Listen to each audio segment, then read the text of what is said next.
ओम शांति। ओम शांति। ओम शांति।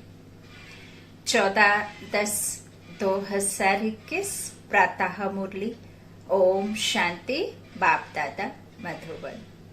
आज ईश्वर ने, परमपिता परमात्मा ने, उस ना दिखाई देने वाले पिता ने, ना दिखाई देने वाले आत्मा रूपी बच्चों से मुरली के महावाक्यों में कहा, मीठे बच्चे, योग बल से विकारों रूपी रावण पर विजय प्राप्त कर सच्चा सच्चा दशहरा मनाओ। प्रश्न है, रामायण और महाभारत का आपस में क्या कनेक्शन है? दशहरा किस बात को सिद्ध करता है? उत्तर है, दशहरा होना माना रावण खत्म होना और सीताओं को छुटकारा मिलना। और रावण 5 विकार, सीताओं आत्माएं। आत्माओं में जो 5 विकार हैं वो इस दशहरे में खत्म होना, तो सीताओं को छुटकारा मिलना। लेकिन दशहरा मनाने से तो रावण से छुटकारा मिलता नहीं। जब महाभारत होता है तब सब सीताओं को छुटकारा मिल जाता है। महाभारत लड़ाई से स्वराज्य खत्म होता है, तो रामायण, महाभारत और गीता का आपस में बहुत गहरा कनेक्शन है। गीत है, महफिल में जल उठे शमा। ओम शांति। बाप फरमाते हैं कि तुम हो ब्राह्मण संप्रदाय, तुमको अब देवी संप्रदाय नहीं कह सकते।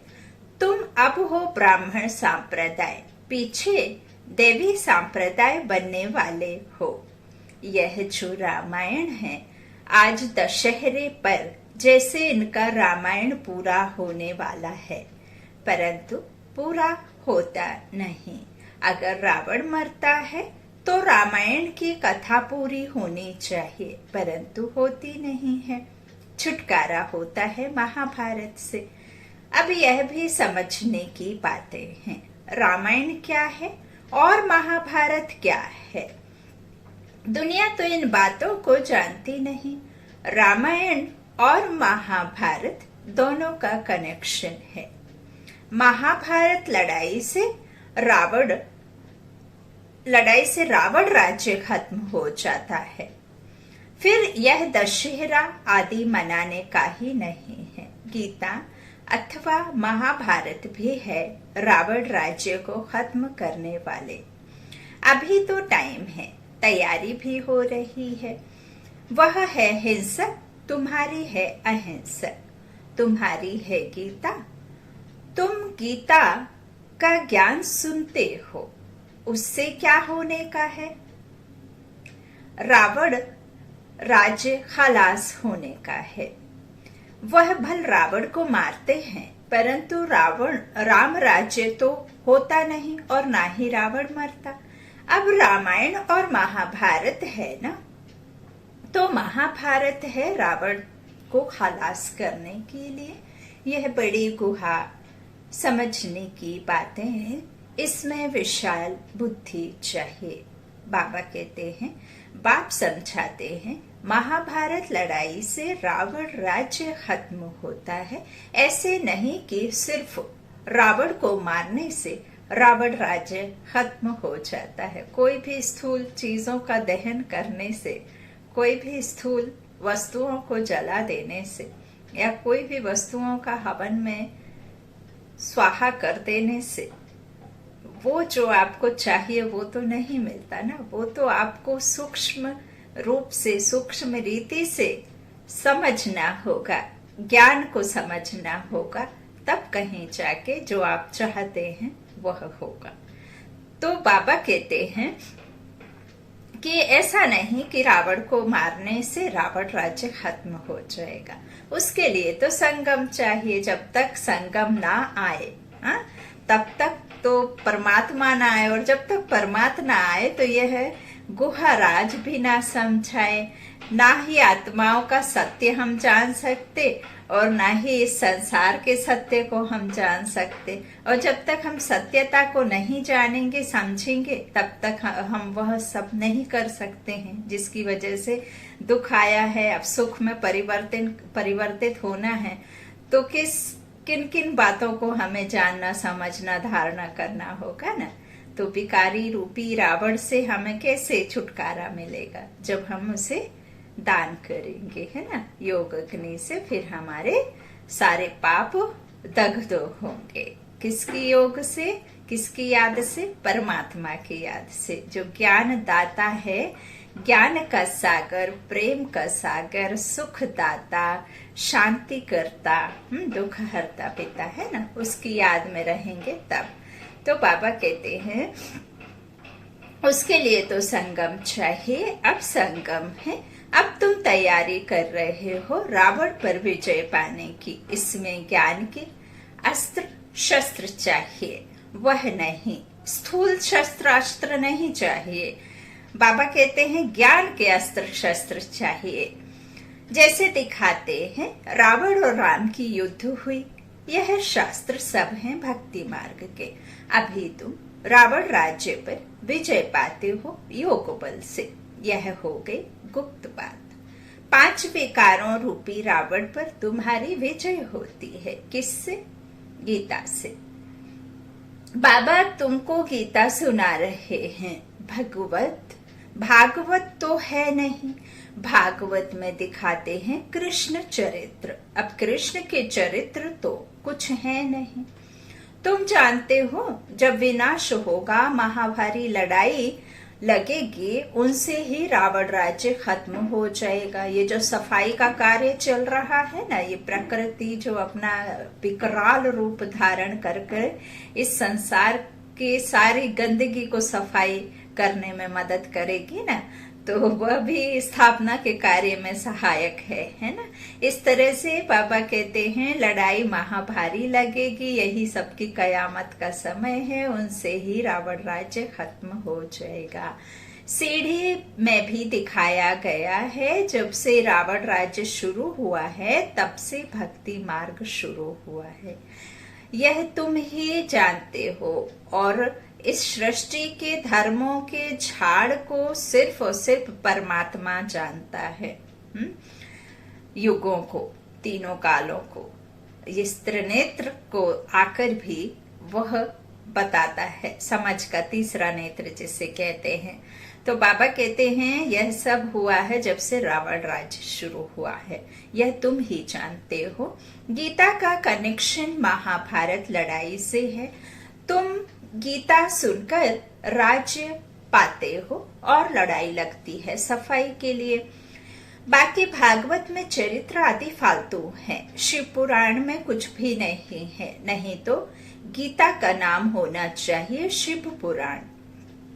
शिव बाबा बैठ ज्ञान देते हैं। सबसे ऊंची है गीता। गीता सब शास्त्रों से छोटी है और सब पुस्तक बहुत बड़े बनाए हैं। मनुष्यों की जीवन कहानी भी बहुत बड़ी बड़ी बनाई है। नेहरू ने शरीर छोड़ा, उनके कितने बड़े वॉल्यूम बनाते हैं। यह गीता शिव बाबा के वॉल्यूम्स की कितनी बड़ी होनी चाहिए, परंतु गीता कितनी छोटी सी है, क्योंकि बाप सुनाते ही हैं एक बात है कि मुझे याद करो तो विकर्म विनाश होंगे। देखिए हर एक बात के पीछे कोई ना कोई तर्क वितर्क जो होते हैं, यहाँ परमात्मा यथार्थ रीति उन सब चीजों का हमें विकल्प समझा करके उसका यथार्थ हमें रिजल्ट भी बताते हैं और यथार्थ रीति हमें ज्ञान भी देते हैं कि किसी के भी, चाहे ये जो नवरात्रि में नव दुर्गा का है, जो ये 9 शक्तियां हैं, उनका भी बाबा ने यथार्थ हमें समझाया है कि हर एक की कहानी के पीछे क्या है ना। तो बाबा कहते हैं कि इस तरह से जो गीता छोटी बना दी है, जबकि कितनी बड़ी होना, लेकिन बाबा कहते कि फिर मैं समझाता भी हूं ना छोटा, कि बाप सुना कहते हैं कि मुझे याद करो, है ना, बस इतनी सी बात कहते हैं। बाबा कहते हैं मुझे याद करो तो विकर्म विनाश होंगे और चक्र को समझो। बस इसलिए गीता छोटी बना दी है। वासना तो जागती है ना। अब जो भी भगवान के, जिसे हम राम लक्ष्मण और जो भी कृष्ण, ये गणेश, जो भी महालक्ष्मी, दुर्गा, काली, जिनके भी चित्र बनाए जाते हैं, तो यह सब कल्पना है। आपके अंदर जो भासना है कि देवी देवता का स्वरूप बड़ा मनमोहक होता, बड़े ही कहना चाहिए पवित्र होते, तो उनको इस तरह से श्रृंगारित करने का और इस तरह से उनका मनमोहक चेहरा बनाते हैं कि किसी को भी वो अपने तरफ आकर्षित कर ले। क्यों? क्योंकि उनमें उतनी प्योरिटी, उतनी शक्तियां, उतनी पवित्रता, उस तरह का उसमें दाता भाव होता था देवताओं में, है ना। लेने की कोई चाहत नहीं होती थी। तो जो हमारे होकर के गए हैं उनमें ऐसी भासना जागती है, इसीलिए उस तरह के जो है काल्पनिक चित्र बनाते हैं। ऐसे तो नहीं है ना कि यथार्थ रीति में, और जो कहना चाहिए प्रैक्टिकल में तो हमने नहीं देखा होगा कि कैसे वो देवी देवता के रंग रूप होते होंगे। और बाबा ने यहाँ बताया है कि जैसे हमारे दो आंख, दो कान, एक मुख, एक नाक, दो हाथ, दो पैर, ऐसे ही देवी देवता रहते हैं। अब उनके हाथों में किसी ने शंख, किसी ने त्रिशूल, किसी ने तलवार, किसी ने कुछ दे दिया, तो अब वो देवी देवता ऐसे ही थोड़ी रहेंगे। बाबा ने कितने बार कहा है कि जो चार दिखाए हुए हैं भुजाएं, तो चार भुजाएं भी दो लक्ष्मी की, दो नारायण की। अगर लक्ष्मी को आगे करते हैं तो लक्ष्मी नारायण, और नारायण को आगे करते हैं तो नारायण लक्ष्मी हो जाते हैं, है ना। इस तरह से दो हाथ लक्ष्मी के और दो नारायण के, तो चार हो गए। आपको पीछे खड़ा करेंगे तो चार हो जाएंगे ना। अब ऐसे स्थूल जीवन में एक, हाँ, कहना चाहिए माँ होती है।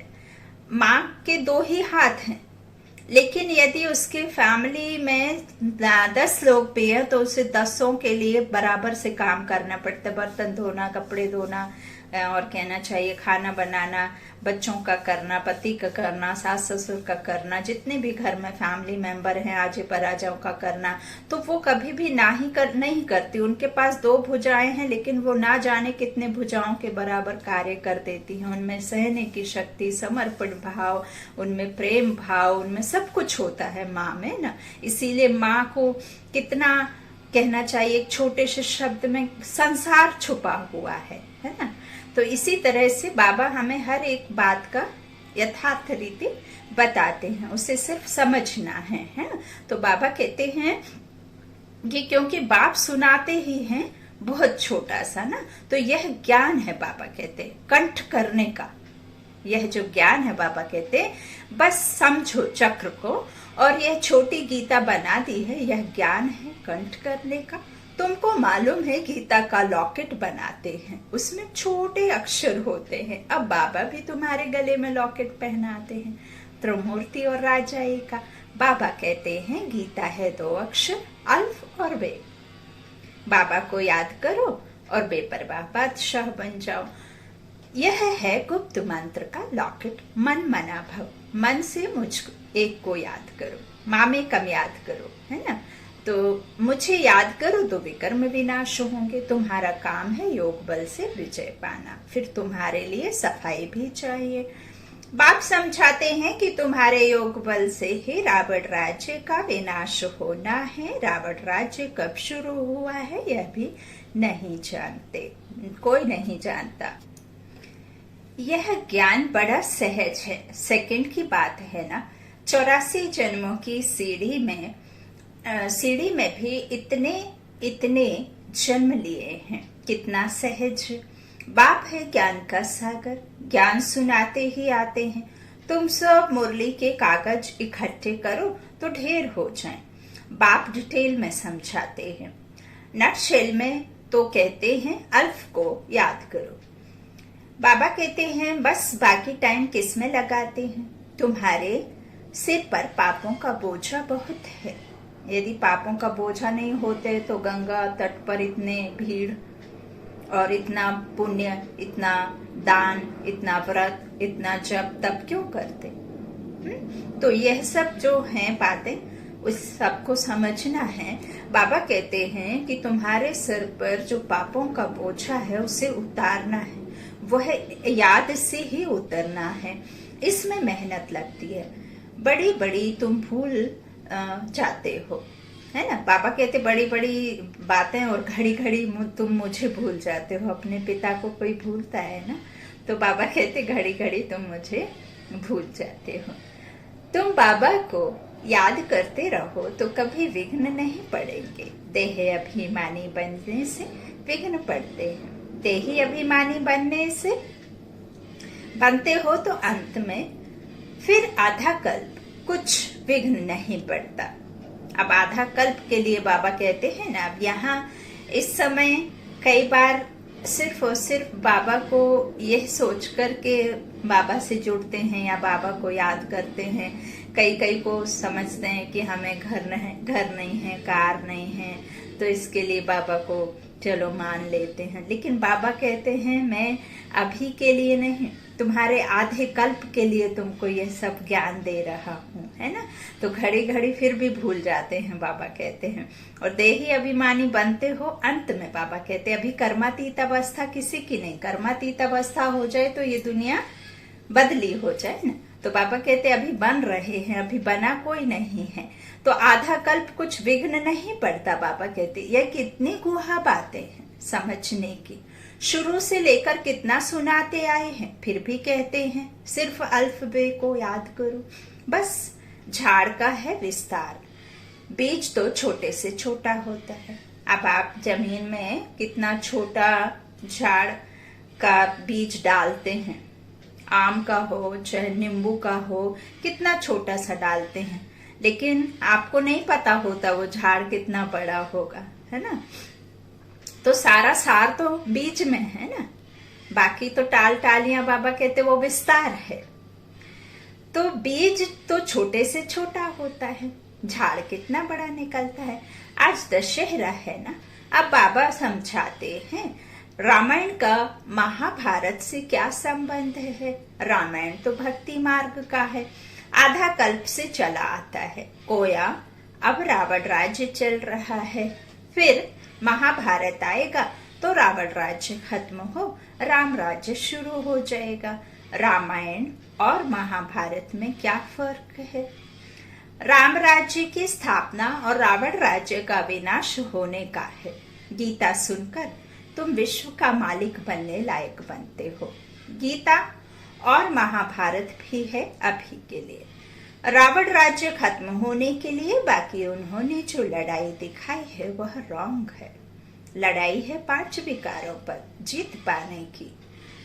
और आप खुद ही समझते हैं कि देवी देवता अहिंसा नहीं करते, अहिंसा परमो धर्म।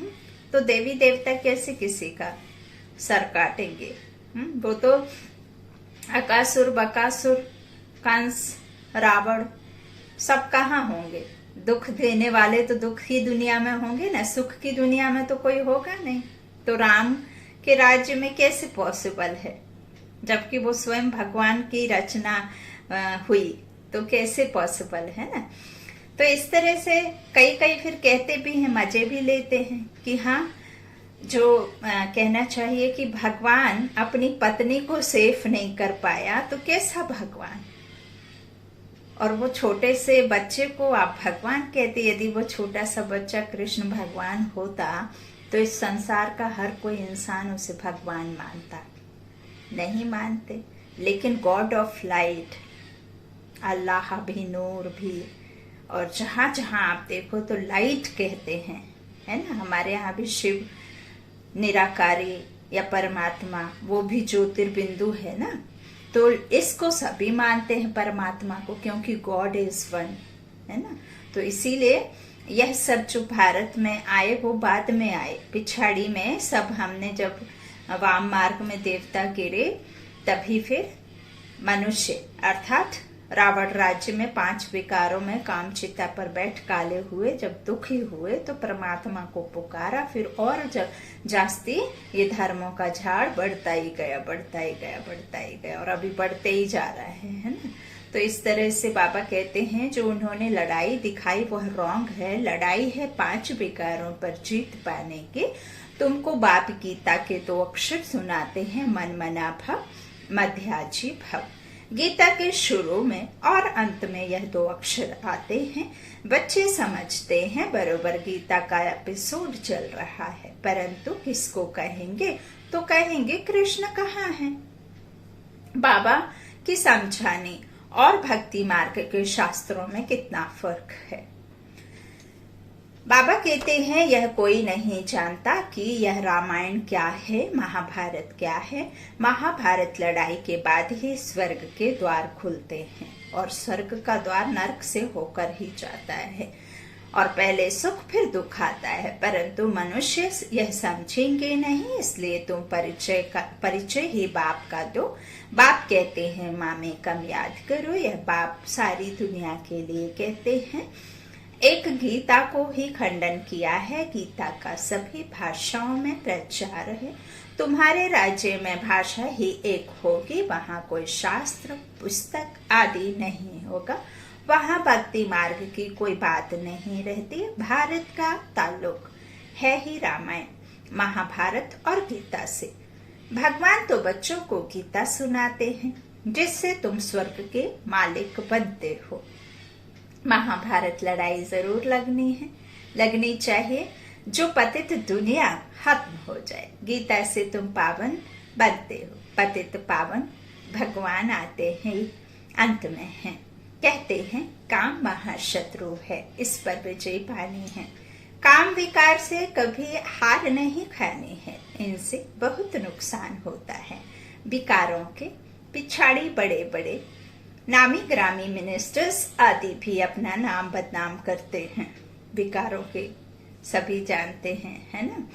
तो इस तरह से बदनाम करते, काम के पिछाड़ी बहुत खराब होते हैं। इसलिए बाप समझाते हैं। बाबा के पास जवान बच्चे आते हैं।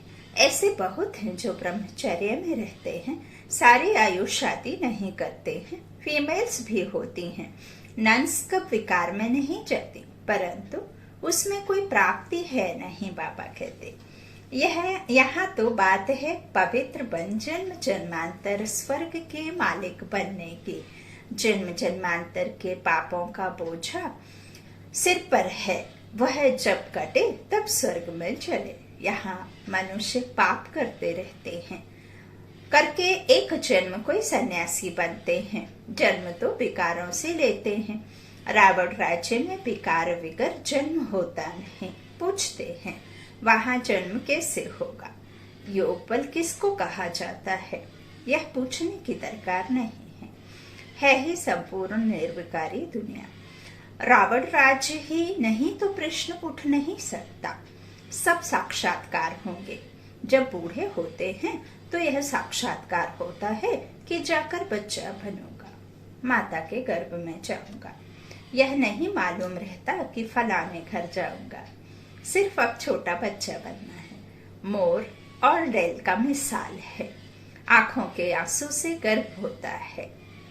पपीते के झाड़ में भी एक मेल एक फीमेल का झाड़ होता है। 1-2 के बाजू में होने से फल देते हैं। यह भी वंडर है।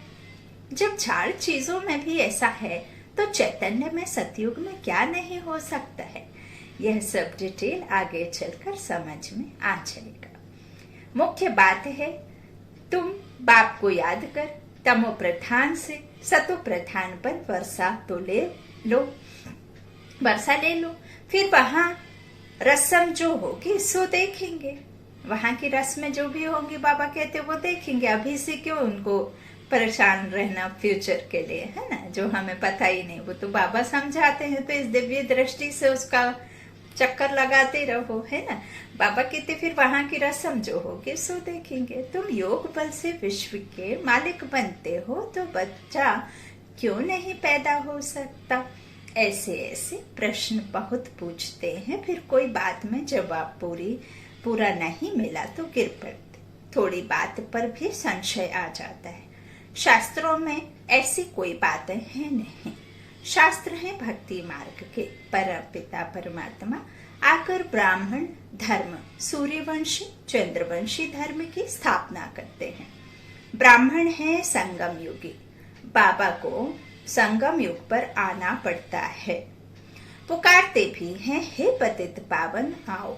उस तरफ वाले कहते हैं, हे लिबरेटर, दुख से लिबरेट करो। दुख देते कौन है यह भी उन्हों को मालूम नहीं। तुम जानते हो रावण राज्य खत्म होता है। तुमको बाबा राजयोग सिखलाते हैं। जब पढ़ाई पूरी होती है तब विनाश होता है, जिसका नाम महाभारत रखा है। महाभारत में रावण राज्य खत्म होता है। दशहरे में एक रावण को खत्म करते हैं। वह है हद की बातें। यह हैं बेहद की बातें। यह सारी दुनिया खत्म हो जाएगी तो इतनी छोटी छोटी बच्चियां नॉलेज कितनी बड़ी ले रही हो। वह जिस्मानी नॉलेज जैसे घासलेट है। यह है सच्चा घी। तो रात दिन का फर्क है ना। रावण राज्य में तुमको घासलेट खाना पड़ता है। आगे इतना सस्ता सच्चा घी मिलता था, फिर महंगा हो गया तो घासलेट तेल खाना पड़ा। यह गैस बिजली आदि पहले कुछ भी नहीं था। और इसे बाबा लिख रहे हैं करके नहीं। आप प्रैक्टिकल में थोड़ा भी अपने आप को बैक करेंगे, अपनी बचपन की लाइफ को और अपने दादी के मुख से सुनी हुई बातों को, तो पता चल जाएगा कि बाबा कोई झूठ नहीं, रियलिटी है कि ये समय था, अब क्या समय है। और हमारे जो शुद्ध घी के खाए हुए लोगों में कितनी ताकत रहती थी, कितने संस्कारी होते थे, कितने एक मत पर चलने वाले, बड़ों के हिसाब से चलने वाले होते थे। एक घर में, एक परिवार में 7 लोग हैं तो जो बड़ा मुखिया घर का होता था उसके हिसाब से ही गाड़ी चलती थी। सब पीछे पीछे चींटी के भांति चलते रहते थे, है ना।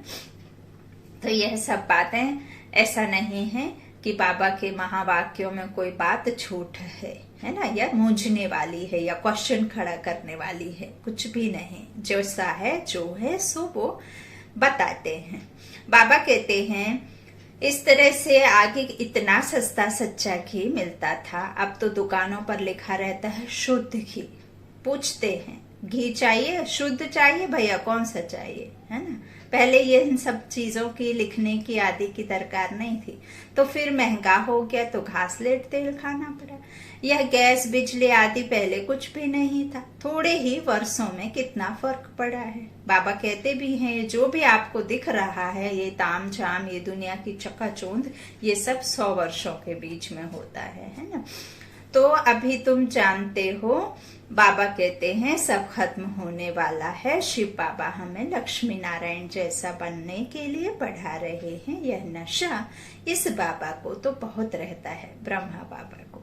बच्चों को माया भुला देती है। जब कहते हैं हम बाबा से वर्षा लेने आए हैं तो वह नशा क्यों नहीं चढ़ता। स्वीट होम, स्वीट राजधानी भूल जाती है। बाबा जानते हैं जो जो हड्डी सर्विस करते हैं वही महाराजकुमार बनेंगे। तुमको यह नशा क्यों नहीं रहता है, क्योंकि याद में नहीं रहते हैं, सर्विस में पूरा तत्पर नहीं रहते हैं। कभी तो सर्विस में उछल पड़ते हैं, कभी ठंडे हो जाते हैं। यह हर एक अपने से पूछो, ऐसा होता है ना। बाबा कहते कभी कभी भूलें भी हो जाती हैं, इसलिए बाबा समझाते हैं जवान बड़ी मीठी चाहिए, सबको राजी करना है, किसको आवेश ना आए। बाप कितना प्यार का सागर है। अब गौ कोस बंद कराने के लिए कितना माथा मारते हैं। बाबा कहते हैं सबसे बड़ा कोस है काम कटारी चलाना, पहले तो वह बंद करो, बाकी वह कोई बंद होने का नहीं है। कितना माथा मारते हैं, यह काम कटारी दोनों को नहीं चलाना चाहिए। कहाँ मनुष्यों की बात, कहाँ बाप की बात। जो काम विकारत को जीतेंगे वही पवित्र दुनिया का मालिक बनेंगे। अच्छा, बाप दादा का याद प्यार, मीठे मीठे सीखी लाधे बच्चों प्रति माता पिता बाप दादा का याद प्यार और गुड मॉर्निंग। रूहानी बाप के रूहानी बच्चों को नमस्ते। हम रूहानी बच्चों की रूहानी माता पिता बाप दादा को याद प्यार और गुड मॉर्निंग। धारणा के लिए मुख्य सार है। पहला, बाबा ने कहा बाप समान प्यार का सागर बनना है, कभी भी आवेश में नहीं आना है, अपनी जुबान बड़ी मीठी रखनी है, सबको राजी करना है। दूसरा, हड्डी सर्विस करनी है, नशे में रहना है कि अब यह पुराना शरीर छोड़ जाकर प्रिंसेस बनेंगे। वरदान है, सेवा की लगन द्वारा लौकिक को अलौकिक प्रवृत्ति में परिवर्तन करने वाले निरंतर सेवाधारी भव। सेवाधारी का कर्तव्य है निरंतर सेवा में रहना, चाहे मनसा सेवा हो चाहे वाचा व कर्मणा सेवा हो। सेवाधारी कभी भी सेवा को अपने से अलग नहीं समझते। जिनकी बुद्धि में सदा सेवा की लगन रहती है, उनकी लौकिक प्रवृत्ति बदलकर ईश्वरीय प्रवृत्ति हो जाती है। सेवाधारी घर को घर नहीं समझते, लेकिन सेवा स्थान समझकर चलते हैं।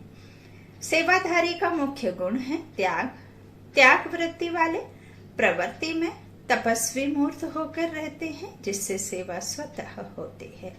आज का स्लोगन है, अपने संस्कारों को दिव्य बनाना है तो मन बुद्धि को बाप के आगे समर्पित करना है। अपने संस्कारों को दिव्य बनाना है तो मन बुद्धि को बाप के आगे समर्पित कर दो, तभी फिर दिव्य बनेंगे, है ना। दिव्य गुण आना है ना, तो दिव्य देवी गुण धारण करने हैं, तो फिर उस पारलौकिक पिता से संबंध मन बुद्धि का सदा निरंतर जोड़ करके रखना होगा, है ना। व्यर्थ से मुक्त होना है तो व्यर्थ से समर्थी में जाना है। श्रेष्ठ संकल्पों का आदान प्रदान करना है। और सेवा भी देखिए, ना जाने कितने आत्माएं चाहती हैं सेवा भाव रखते हुए सेवा करना, लेकिन बाबा ने कोटों में कोई में भी कोई सेवा के लिए चुनाव किया है। तो यह भी आप बच्चे बाबा के बहुत भाग्यशाली हैं जिन्हें यह बाबा ने मौका दिया। कितने अच्छे बाबा के बच्चे हैं जिनको वाचा शक्ति है, कर्मणा भी है, मनसा भी है, लेकिन नहीं कर पाते हैं। तो यही बात बाबा समझाते हैं कि जितना आप मन बुद्धि से बाप को समर्पित करेंगे, उतना ही आप में दिव्य गुण आएंगे। ओम शांति, ओम शांति।